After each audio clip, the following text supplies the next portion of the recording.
I particularly believe the draft is overinflated in terms of importance in the public's eye. And there's data to back me up that it's 50% What do you success mean? rate.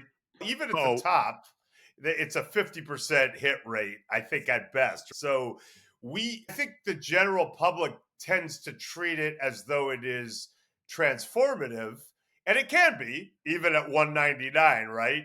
Tom Brady went with the 199th pick. It was yeah. Or Brock transformative. Purdy, Mr. Irrelevant. Yeah, Yeah. Brock Purdy, which is, we get into great detail. And by the way, one of the Yeah. delicious surprises in the book is that I was spending a bunch of time with Mike Shanahan during the 2022 offseason, and I have it on tape. We talk about Trey Lance and Jimmy Garoppolo, and he kept bringing up the 262nd pick in that year's draft, Brock Purdy, because he'd seen the minicamp tapes and the OTA tapes, and he was like, I'm telling you, this guy. And so Mike Shanahan has not lost his touch when it comes to quarterbacks. Even Kyle at that point hadn't seen it the way Mike had seen it.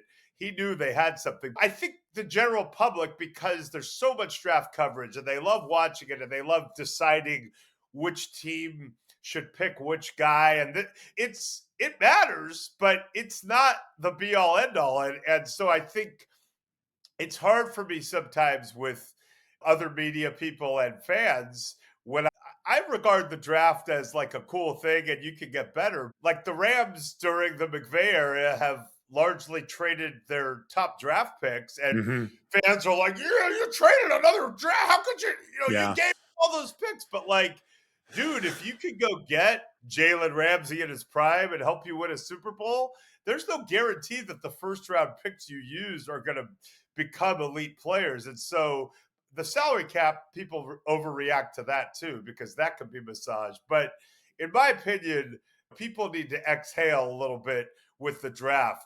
You as a fan might think you know who they should pick, and you might think this is going to be transformative. And sometimes it will be, and sometimes it won't be, but it is not the be all end all.